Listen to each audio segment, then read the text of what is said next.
Привет, друзья! Всем привет, с вами диванные эксперты Владимир и Алексей. И каким-то чудом мы добыли на складе Boss GT1000 Core, процессор швейцарский нож. Поехали посмотрим.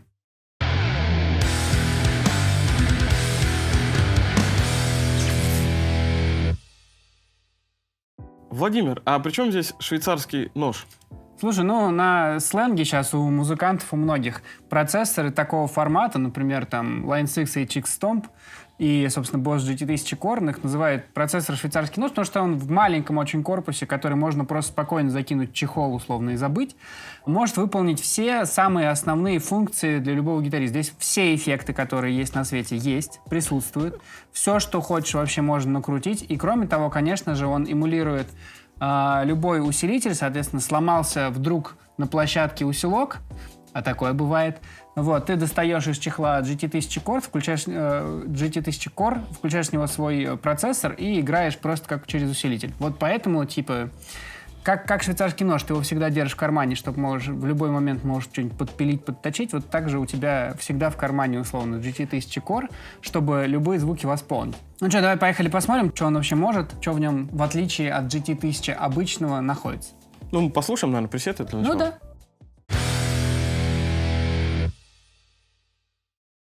Первый пресет называется Premium Drive. Давай послушаем, что как.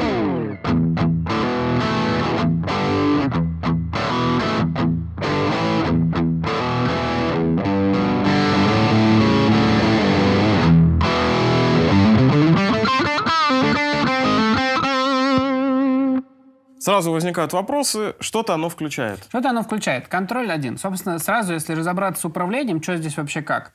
Здесь есть два вида, скажем так, управления тремя кнопками. Первый способ — это вот как сейчас. Кнопочками листаются пресеты вверх-вниз, и одна дополнительная контроллер переключает. Кроме того, нажав две вот эти кнопочки, можно попасть в режим так называемого педалборда, когда у тебя контроль так же, как и был, что-то там меняет, зато ты видишь что. Здесь, например, это Channel Selector, соответственно, другой усилитель можно выбрать. Но, кроме того, есть в доступе фейзер и дисторшн. Вот попробуй поиграй.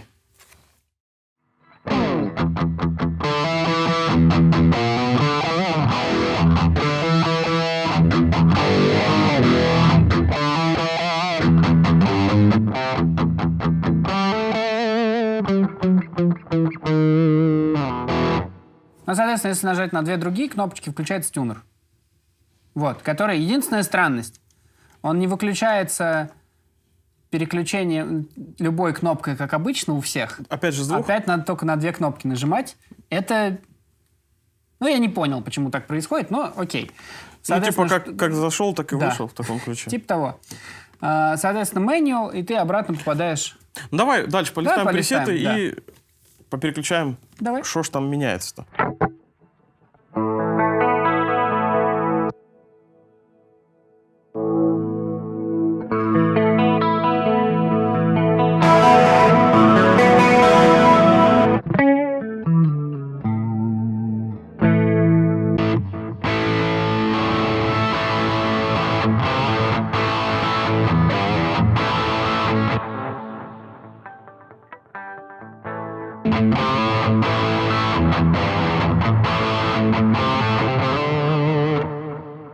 Какие-то мнения будут? Должен отдельно сказать, что точно так же, как на Line 6 HX Stomp, накрученные пресеты заводские не вызывают у меня никакого восторга вообще.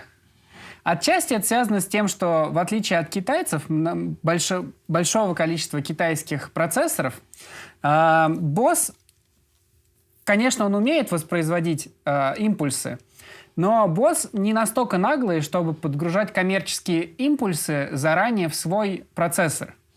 Поэтому все стандартные модели, все стандартные пресеты накручены на встроенной эмуляции кабинетов, которая не через импульсы делается, а через вот эту старую технологию, там, где эквалайзером. Короче, отстойные встроенные импульсы. Я, благо, заранее подгрузил несколько своих. И, конечно, когда мы сейчас будем настраивать, мы послушаем через импульсы. Но встроенные пресеты, заранее накрученные, здесь Ну, вообще отстой. Мне не понравились. Мне кажется, это очень Это, по-моему, странный стандартная звук. фишка для практически всех процессоров. Давай дальше листать тем временем. Ну, давай. Еще парочку, Вот трубочку. это мультибенд кранч. Давай я поиграю.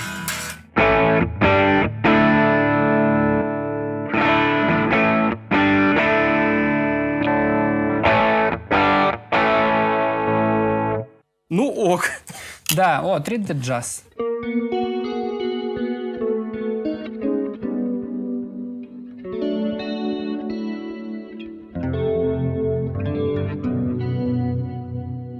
Кстати, с тобой чуть не соглашусь. Вот что касается пресетов под чистый звук с всякими эффектами, вот а-ля вот такое, обычно на всех процессорах BOSS с этим все круто. Ну, у них У все... босса всегда все хорошо с хорусом. Кто его придумал, тот его и танцует. Роланд, как мы знаем. Соответственно, кнопочка что?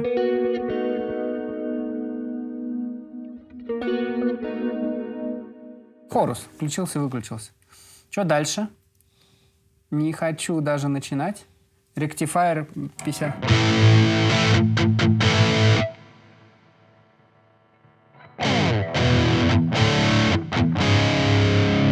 Это мало гейна, мне кажется. Гейн можно всегда с Морден докрутить.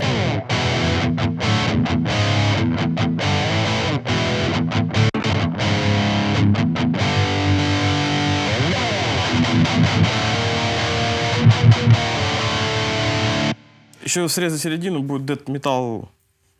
90. Да. Ну, в общем, пресеты какие-то немножко бесполезные. Я думаю, давай уже погрузимся в недра менюшек. Давай. Посмотрим, как это Давай работает. погрузимся в недра менюшек и посмотрим, как тут что происходит.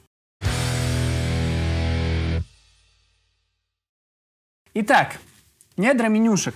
Я честно должен сказать, я крутил этот процессор еще пару дней отдельно от съемок, потому что мне показалось, что будет нечестно, если я не разберусь в нем, прежде чем показывать, потому что как бы девайс вроде как в профессиональной категории, с ним за 5 минут не разберешься. Кроме того, форм-фактор накладывает некие ограничения на способ им управлять. Одно из, кстати, самых главных отличий от большого GT1000, что GT1000 Core не может управляться с айфончика, то есть у него нет никакого там Bluetooth и Wi-Fi, чтобы подключиться с айфона и рулить на лету. Это, конечно, минус по отношению к GT1000, но в целом для девайса этого размера еще туда Wi-Fi встроить, ну, как бы, не жирно ли будет. Так вот, давай откатимся, наверное, на первый пресет, на самый, и в нем что-то посмотрим, как он вообще устроен и как тут что переруливается. Смотри, нажимаем на кнопочку «Эффект», и мы попадаем в огромную цепочку эффектов, которые... Давай, пролистай тогда, чтобы все видели. Здесь заранее, в отличие от многих других процессоров, здесь ты не рандомно выбираешь какой-то, не знаю, слот и в него вгружаешь любой эффект. Здесь заранее написано, что вот первое, это вот называется PFX, то есть типа эффекты с педалькой, то есть квакушка. Здесь, соответственно, можно 2 педали экспрессии добавить, ну, как бы подключить. Целых 2, не только одну. Дальше там компрессор, эквалайзер. Эквалайзеров в цепи целых 4 штуки.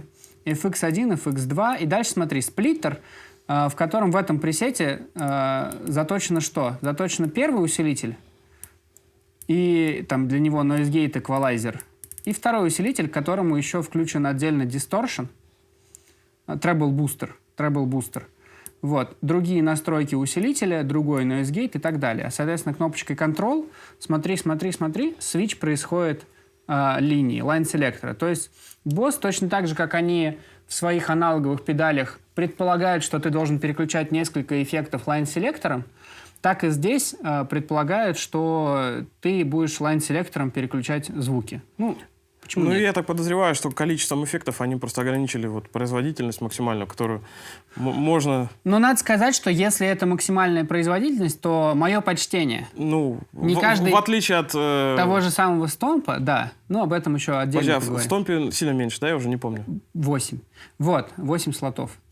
Так вот, 2 петли эффектов, между прочим. 2 петли эффектов, но петли эффектов моно. Это, ну, такое. Вот. Нет, не такое, это классно, но только 2 петли моноэффект. Окей, дальше идем.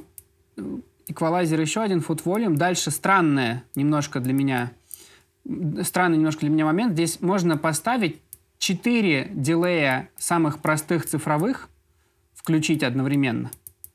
Но при этом только один мастер-дилей, в котором ты можешь выбрать тип дилея. Вот. Еще один FX. FX это все, что вот тремоло, фейзеры, автокваки и так далее, и так далее, и так далее. Ты их можешь, типа, 3 штуки разных использовать. Кроме того, есть отдельный слот под хорус, отдельный слот под лупер и отдельный совершенно слот под ревер. При этом ревер ты можешь поставить цепочку только один. На фоне 4 дилеев туда... На фоне 5 дилеев.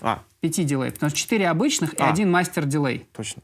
На фоне 5 дилеев один ревер — это как-то немножко странно, особенно если учесть, что я, например, если играю на акустике через процессор такого плана, я обычно ставлю там два точно разных, да, чтобы там типа один для тихих мест, а другой для других тихих мест. Или там один, чтобы вообще всегда играл. А в слоте FX там ревера... Нет, в слоте FX нет ни ревера, ни дилея дополнительного. Вот. Кроме того, есть еще 2 channel сплиттера.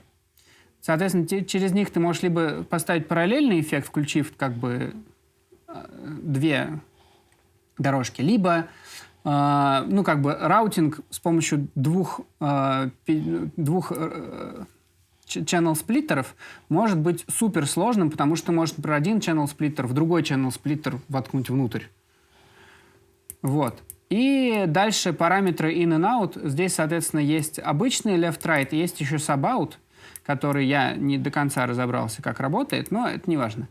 Sub-out, в принципе, довольно странная вещь, учитывая, что на гитаре играешь. Вот. Кроме того, здесь собственно, в этом подпункте меню можно выбрать, у тебя будет работать импульс или просто их оригинальный эффект, как симулятор усилителя, симулятор кабинета, капсим. Вот. И, соответственно, здесь же ты можешь это разделить на стерео или объединенный, типа можно повесить разные кабинеты на правый и левый канал, и там на правый и левый аут, например, здесь же можно выключить на левом эмуляцию кабинета, а на правом ее оставить, чтобы, например, один направить в усилитель, а один направить напрямую в пульт.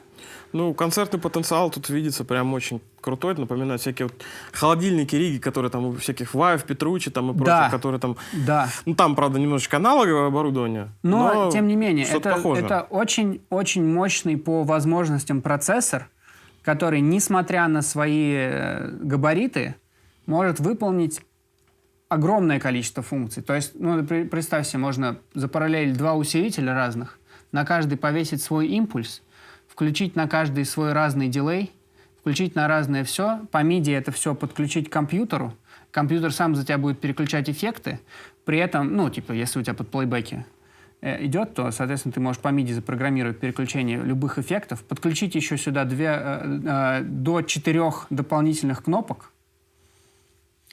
Короче, это на самом деле огромный процессор в очень маленьком корпусе. И огромный по возможностям по своим. Нет, цепь безумно большая. Не без удивления для меня пара мест, но тем не менее. В виде 5 дилеев. Да-да-да, в виде 5 дилеев. Окей, давай попробуем что-нибудь нарулить теперь с нуля. Ну, не с нуля, а вот перерулить то, что нам дано здесь. И начнем мы кручение пресетов с тебя. Ты у нас эксперт по чистому звуку и прочим таким шалостям с реверами. Мы тут, как бы, так помягче сказать, обнулили пресет. В нем, соответственно, все выключено. Начну с того, что я вместо стандартного спикасима, который, вот видишь, здесь что-то там 4/10, можно выбрать разные усилители, разные микрофоны, расстояния и так далее. Я поставлю здесь вот в конце, если пролистать, можно попасть на мои импульсы, которые я сюда вгружал. Вот, соответственно, Greenback. И заранее скажу, что я вот на выходе на глобальном эквалайзере срезал лоукатом и хайкатом. Лоукат сделал до 63 Гц и хайкат до 10 тысяч. Это такая стандартная процедура, чтобы не шипело, не свистело, потому что... Короче, делайте так лучше. Делайте так 2 раза в день, и спина болеть не будет. Да. Так. Здесь же, смотри, можно в теории разделить пресет на стерео и, соответственно, перетянуть еще одну эмуляцию в правый канал, левый и правый, и можно сюда поставить другую эмуляцию. Вот. Я этим заморачиваться сейчас не буду, потому что это надо слушать, подбирать. Это долго, можно спокойно поставить один импульс на 2 канала. Итак, вот. Давай послушаем, что по усилителям. Включим. Здесь типов не так много. У босса обязательно надо скачать пресет-лист и объяснение, что там, условно, что там регулируется. Там типа мануала 4, наверное, разных на этот процессор. Один только по управлению, один, что тут накручено изначально, один для драйверов, про которые отдельно поговорим, и один для того, чтобы распознать вот это вот транспарент — это что, Natural — это что, Boutique, Supreme, потому что в отличие от большого количества процессоров, где написано условно... Orange Citrus, ну да-да. Citrus Orange, там, не знаю, 15.05 или что-нибудь такое, ну, типа, вместо понятных названий здесь довольно много вот этих джиггерна, что-то там, ничего не понятно. Xmoded, зато GC120, естественно, Jazz Horus написан просто как обычно. Есть еще нормальные названия Twin, Deluxe и так далее, Tweet, но к ним не относятся вот это вот AERD, вот эта вот фирменная технология. Это их типа старые с GT6 вариации. Соответственно, вот послушаем сейчас Boutique, какое-то странное название. Но мне почему-то кажется, что когда я слышу слово «бутик», мне кажется, что это какой-то дамбл подкручен. Что-то такое. В принципе, я тут уже чуть-чуть ковырял, поэтому все вроде бы более-менее звучит. На каждом усилителе приблизительно одни и те же настройки. То есть можно выбрать количество гейна, gain switch, middle, low, high. Здесь будет middle. Соответственно, я обычно нахожу так называемый edge of breakup, чтобы, когда я играю тихо, был чистый звук, когда я играю громче, перегружается.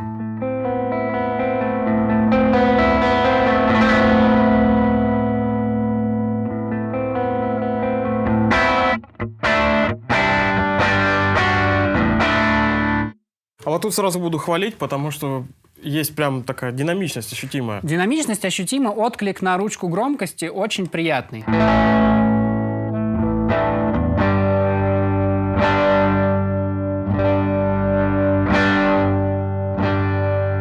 То есть я на этой гитаре играю все время, я знаю, как должен реагировать усилитель на мою гитару, вот и реагирует идеально. Ну и на правую ручку тоже реагирует хорошо. Никаких у меня здесь нету, скажем, пререканий. Если что, тут же можно подкрутить эквалайзер и так далее. Ничего этого делать не буду. Зато сразу же посмотрим дисторшены.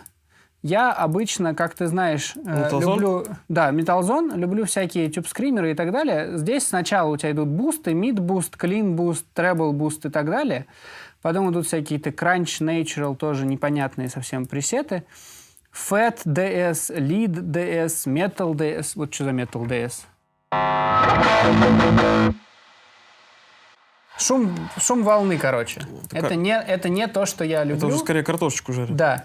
Зато вот есть блюз-драйвер, наш любимый, наш родной, боссовский. Мне нравится, что босс, когда свои настраивают, эти самые эффекты, они их называют так же, как они их в жизни их называют, уже при этом.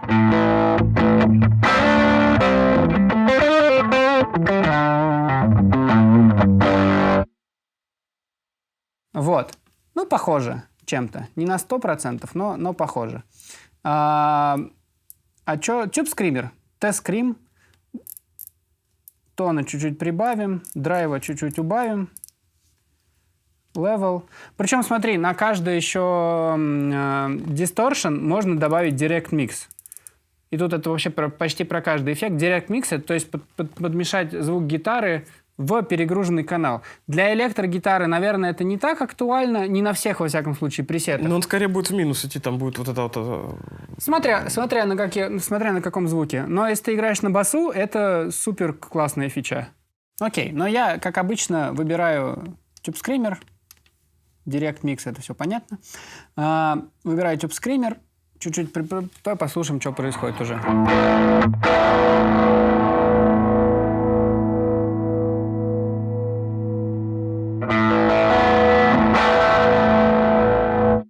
это вот похоже на такой типа соло-звук, который я обычно хочу получить, включая YouTube Screamer.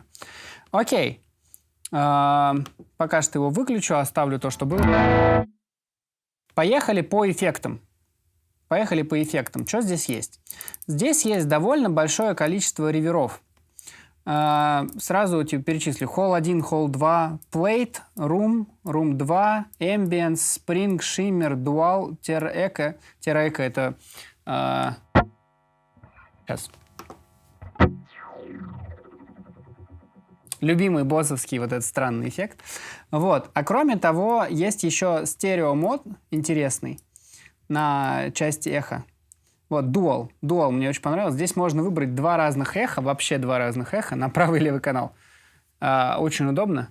Типа, два ревера нельзя поставить, зато можно поставить разные реверы в правый и левый канал и никак это не контролировать. Классно? Классно. Давай послушаем Shimmer. Почему-то мне хочется сегодня послушать Shimmer. И посмотрим, какие здесь есть настройки. Тон, плотность, density, эффект level и так далее. Давай послушаем, что сейчас сразу у нас играет в этом Shimmer.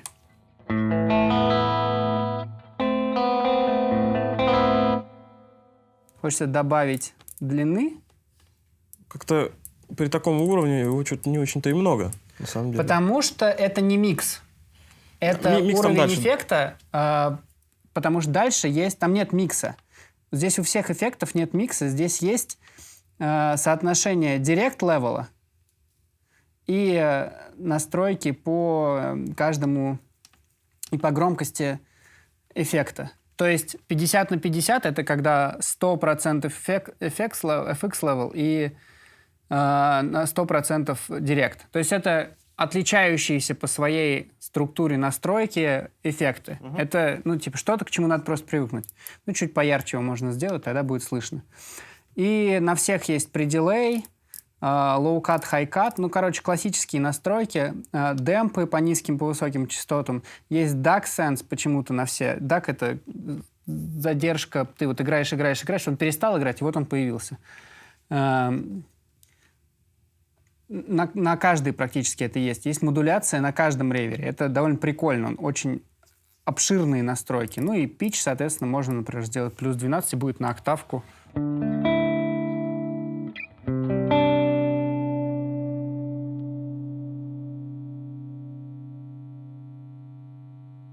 Хочется прям его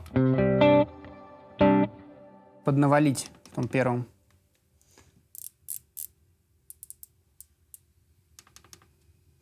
Вот, а на втором можно, например, сделать квинту.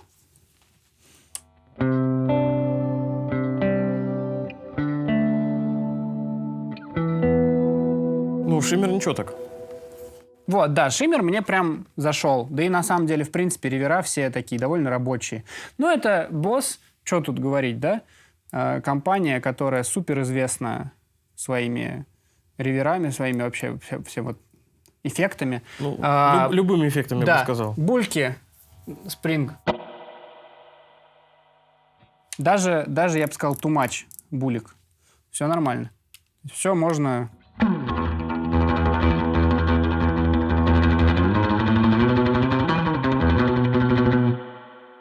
Булькает, все работает. Все прекрасно. То есть все ревера стандартные работают довольно неплохо. Поставим какой-нибудь плейт с небольшой задержкой, чуть-чуть меньше тона и гораздо меньше эффекта. Получается стандартный ревер, который можно и вообще не выключать. Что по дилеям сразу? Их тоже довольно много. Стерео 1, стерео 2, аналог. Давай посмотрим тейп, потому что сейчас почему-то очень модный. Ты же выбрал мастер дилей? Мастер дилей, да, мастер дилей. На всех остальных ты не можешь выбирать тип дилея.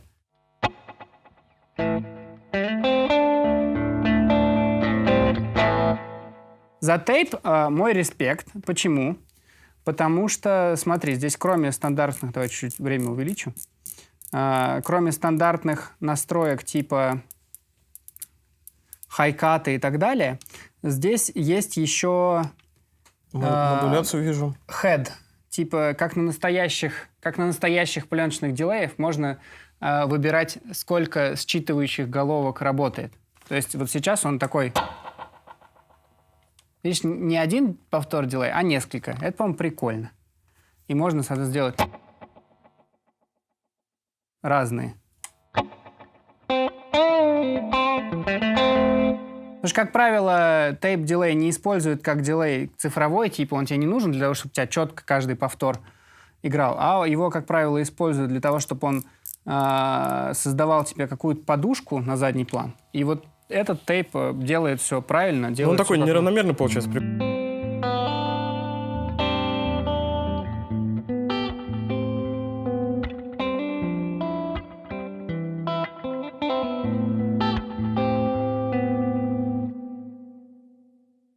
То есть дилейчики прикольные, дилейчики кайфовые. Ну и я не буду больше там хорусы всякие тебе оставим, тремоло и так далее. Просто посмотрим, что есть в эффиксах самих по себе. Чтобы нам не сказали, что есть всякие акустик-симуляторы. Вот, корусы и так далее, это мы все тебе оставим. Вайбы, компрессоры, вибраты под компрессор есть еще отдельный. Но здесь, соответственно, можно дополнительно поставить. Еще дополнительный дисторшн сюда можно вместо FX вставить фленджер. Гармонайзер. Естественно, у босса все с гармонайзерами прекрасно. Можно выбрать тональность, можно выбрать сколько голосов, можно много чего выбрать. Октавер. Здесь для интересующихся, даже как на OC3 и на OC5, можно поставить range октавы, то есть чтобы он срабатывал на определенные ноты, например, на шестую струну, и не срабатывал на высокие ноты. То есть все довольно работает. Басовый октавер, всякий овертон, чтобы эмулировать 12-струнку. То есть все стандартные FX от босса здесь присутствуют. Я единственное... По-моему, модельный ряд весь тут. Да, практически есть. Офигеть, как много тут всего. Я единственное покажу тачва, потому что почему нет. Вот. И на этом, собственно, передам тебе эстафету с перегрузами. Включить.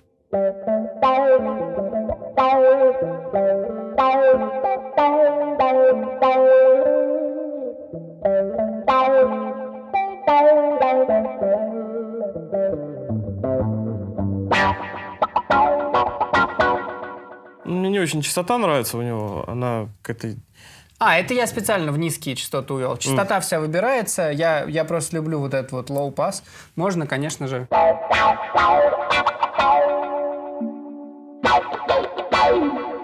Можно там в разные... два варианта, да? 3, по-моему. Да, 3 стандартные. Low, bass и high. Нет, не low, что-то там... Все по всем частотам и по высоким частотам. По низким, по всем и по... Окей.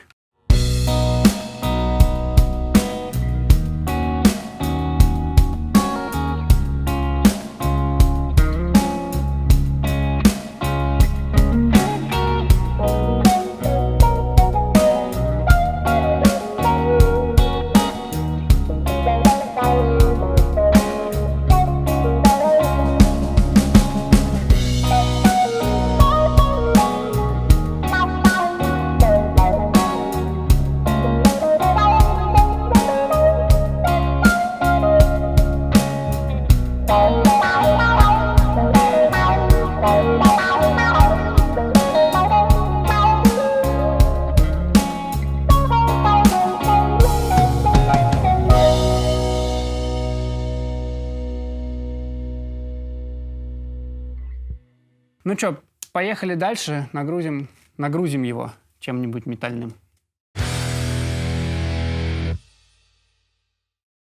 И переходим к тяжелому блоку нашей передачи сегодняшней. Вот. Методом кручения, верчения усилков выяснилось, что все стандартные привычные ректифайеры и прочие усилки вот что-то на перегрузе звучат как-то не очень хорошо. Не уверен. Да. Не уверен. Вот. И, значит, я нарыл X High Gain усилок, называется. Угу. Вот. Учитывая, что он в половине встроенных пресетов звучит, они, видимо, догадываются о том, что он неплохо звучит. Ну да, все остальное как-то прям вообще не доставило. То есть, ну, вот прям вот. И импульсы твои тоже сюда как-то не вкатили. А очень странная история, да, потому что, типа, я на них работаю, и они вообще-то звучат хорошо, но почему-то их воспроизводят странно. Ты, видимо, какую-то нежную музыку на них играешь, а тут... Ну, я бы... Короче. Ну, да. Значит, ну, хайгейном это не назвать. Ага. И еще одна особенность вот этого конкретного процесса. Тут очень большое количество перегруза формируется не усилком, как мы привыкли все, и докручиваться педальками, а именно из педальки еще много перегруза берется, и как-то оно органично все сочетается. Ну и пусть будет так, в принципе, ничего там страшного нет, но это минус 10 к интуитивности. Помнишь, как мы процессоры, когда обозревали прям оптом, да, там зашел пивак, там тюб-скример, хорус, дилей, все, охапку дров и плов готов. В принципе, получается, звук уже привычный, тут пришлось порыться. Тут специфика, надо сказать. Да, это в этом плане босс отличились, и, по-моему, предыдущие там такие же пляски у нас с бубном именно по перегрузу и были. Короче, слушаем, наверное.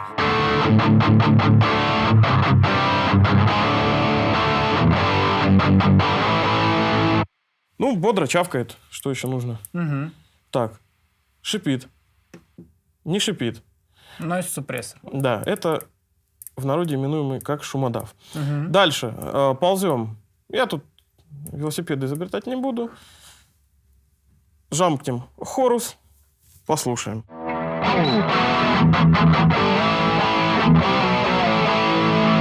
Как-то много его. Тебе не кажется? Ну да, можно прибрать левел. Сколько там? 39, да?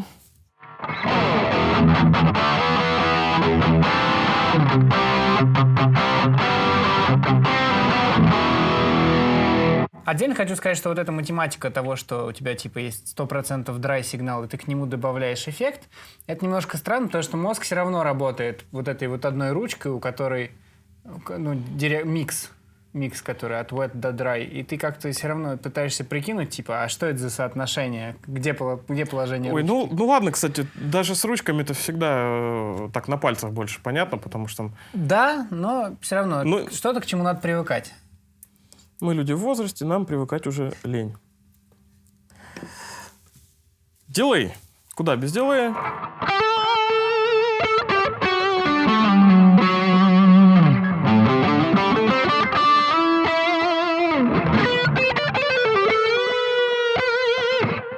Как-то... Слушай, что проверял? Я крутил тайм во время того, как ты играешь, и не ползал питч. То есть... Гейна хочу побольше. Давай.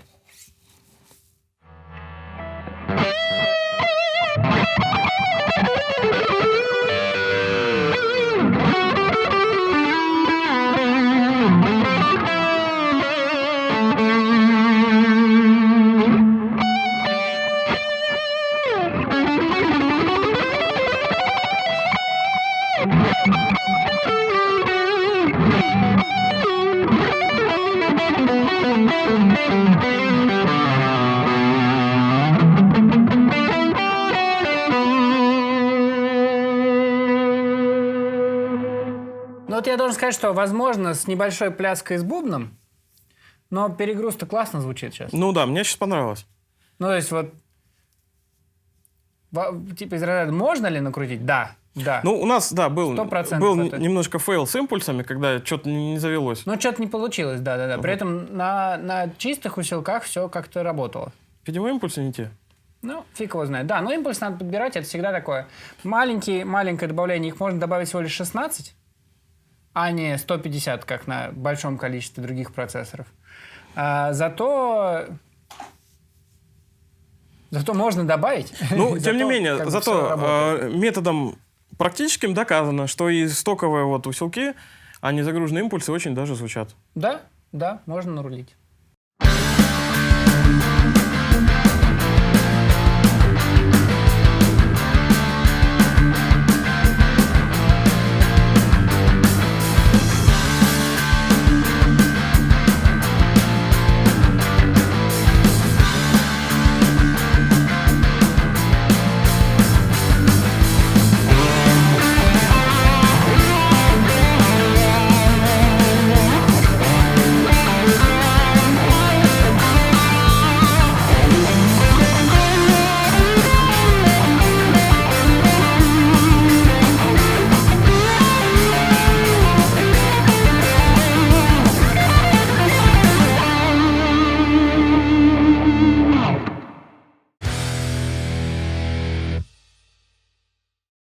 Слушай, ну и давай я угадаю. Он, наверное, умеет работать как звуковая карта и обладает всем стандартным функционалом, который, собственно, есть во всех процессах плюс-минус. Ну да, такой сейчас ничем не удивишь, кроме того, что здесь не квадратный разъем под USB, а маленький микро-USB. Сделали бы Type-C, я вообще сказал, что вау, классно. Вот. Но все равно маленький USB, работает с компом. Должен отдельно сказать, он на мне попросил установить 4 разных программы, чтобы с ним поработать, и драйвер, который мне еще macOS уронил. И мне пришлось через утилиту все восстанавливать. Было весело, не очень. Довольно странно, что он попросил так много всего устанавливать, потому что многие другие процессоры работают из разряда «воткнул» и все заработало.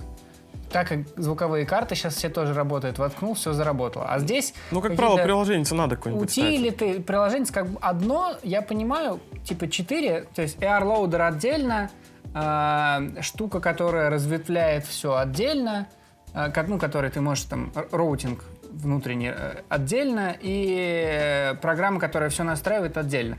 Программа, которая настраивает все, мне понравилась, довольно простая. Кроме того, через эту программу можно сделать что? Можно составить плейлисты на концерт отдельные, что очень круто. Если у тебя какая-то группа, с которой у тебя устаканившийся сет-лист, ты можешь пресет на песню в сет-листе, все очень удобно. Это плюс, мне понравилось. Кроме того, через приложение можно загрузить пресеты артистов Boss. Поскольку у Boss миллиард артистов, включая тех же там Нуно, Бетанкуртов и прочих, многие из них сделали свои настройки звука под GT1000 Core.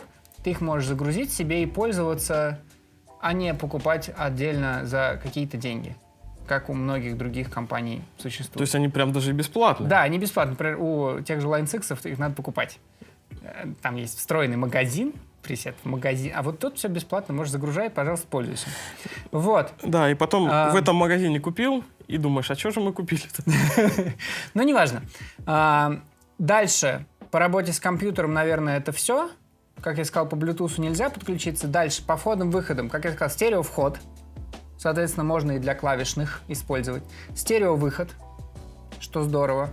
MIDI in and out, выполненные мини-джеками. 21 век. Нифига себе. 2 разъема под внешние педали экспрессии. Их же можно использовать для подключения 2 кнопок в каждый. То есть можно либо по MIDI это все запитать, либо так. Кроме того, 2 петли эффектов, как я сказал, что тоже супер удобно. И, кстати говоря, пока не забыл, здесь еще довольно забавный есть способ роутинга, да? Можно для аута... Типа выходов назначать? Не для аута, можно вот здесь, смотри, если я удержу вот эту кнопочку, out cell, эту, я на нее могу, тут не сверхинтуитивно все, на нее могу повесить, как выход работает, line phones, recording и так далее, и в какой усилитель. Здесь полный список усилителей боссовских, и, конечно же, есть всякие там типа return, input. Ну, я ставлю 5 копеек, эта фишка не новая, у Line 6 это было еще во времена... Да, но сейчас у Line 6 этого нет. Нет? А вот у этого всего есть, соответственно, выбираешь, куда ты играешь. Он Thin Reverb в input, например. И он как-то подстраивает эквализацию твоих пресетов так, чтобы все работало более-менее классно, как есть. Дальше. Что еще? С морды все рулится. Важная фишка, классная фишка, мне она понравилась. Если мы отсюда выйдем, можно кнопочкой Lock, двумя нажатиями, заблокировать кнопочки с морды. Поэтому, когда ты играешь концерт и неаккуратной лапкой своей переключаешь не только пресет, но и задеваешь кнопки, ничего не перенастраивается. Это вообще супер золотая фишка, очень классно. Из минусов. Не очень понятный роутинг педалей. То есть его сходу нету функции, как сейчас почти у всех процессоров, что ты прикасаешься к кнопочке и показывается, что ты на нее можешь настроить. Здесь нужно все через менюшку залезать, тут крутить Ctrl Assign и так далее. Например, там типа Tempo или Hold. Вот это все нужно настраивать отдельно. И читать мануал. Если честно, не до конца нравится, что этот процессор обязывает тебя открыть мануал, чтобы с собой работать. Это, мне кажется, минус сейчас. наверное, для современных процессоров, которые часть из них уже с огромным тачскрином. Ну, хотя бы название усилков прочитать-то тут придется. Да, хотя бы их, ну, то есть нет тачскрина, зато из плюсов при этом.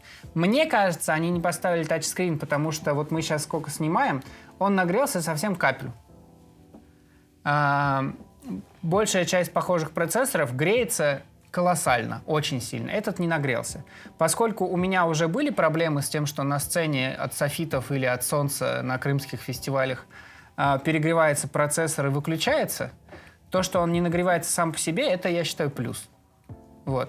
И он тянет дофигища эффектов, это плюс. Пока не забыл, важно для всех, кто интересуется, аутпуты стерео-джеками, которые, ну не стерео, а я имею в виду балансными джеками. То есть можно через переходник подключить к XLR и через настройки оторвать землю.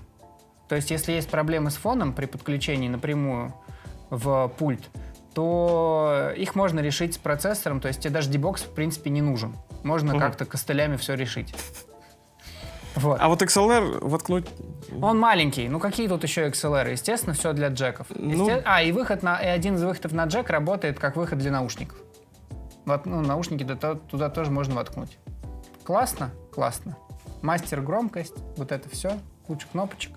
Все регулируется, все настраивается. Ну, тюнер, лупер там. Тюнер, лупер. Да, ну, все. как бы все супер стандартно и все есть. Как тебе, Алексей? Как бы габариты мне зашли. В целом управление, оно не супер интуитивное, но понятное. Мне что не понравилось. Я уже как-то привык вот к усилкам и к типу их подходу к их кручению. То есть Да. оно все как будто вот, ну, воспроизводит настоящую цепочку. А тут какие-то непонятные усилки, звук формируется немножко иначе, и это вызывает желание, ну, как бы, типа, Поначалу ладно. забить. Я тебя понимаю. Я тоже открыл, и для меня, например, было удивление. Здесь у всех усилителей одни и те же настройки. То есть даже у Fender у тебя есть какой-то странный свитч, который делает типа low gain, middle gain и high gain. То есть такого нет на настоящем твине. Или ты включаешь мессу и ждешь, где же там это пятиполосный эквалайзер листаешь, а его тут нет. Ну, то есть нету настроек реальных усилителей. Это немножко... тут как бы и не усилители как таковые, а просто что-то типа вот тембрально похожее. Да, тембрально похожее. Вот, да. Тут прям моделирования, наверное, такого нету. После того, что... Но за счет вот совокупности эффектов, в принципе, опять же, у босса очень богатый бэкграунд по педалям, и вот этот метальный звук неплохой, он получился за счет того, что там педалька с энным количеством перегруза плюс усилок. Да, Все вместе-то да, поженилось и неплохо зазвучало. Да. То есть все можно, но он довольно специфичный. Это не самый такой простой процессор. Я бы сказал так. Ну не, сложным не назову, но вот 3 кнопки и то, что на концерты его таскать удобно, это прям супер. Про питание еще скажи тоже там. Питание, да, пока не самое главное. Питание у этого процессора, в отличие от одного известного аналога от Line 6, нормальное 9 вольт 500 миллиампер. То есть можно включить обычный блок питания, ну хороший обычный блок питания, без всяких переходников и пляской с бубном. То есть отлично этот процессор встает в педалборд и питается, как и все остальные педали. То есть он жрет столько же, сколько дилей от компании Boss DD500. Также питается. Это огромный плюс. Вот. А как вам этот процессор? Мы вот думаем запилить еще обзор сравнения с HX Stomp. Если вы согласны на это, то ставьте лайк, и тогда мы все сделаем, все запишем. Обязательно пишите комментарии, подпишитесь на канал. Всем пока. До новых встреч. Там ревер же есть, да? Ревер там, Ладно, я сам добавлю. Вов, тебе звонок. Поехали. Подожди. Что такое? Давай. Пишем.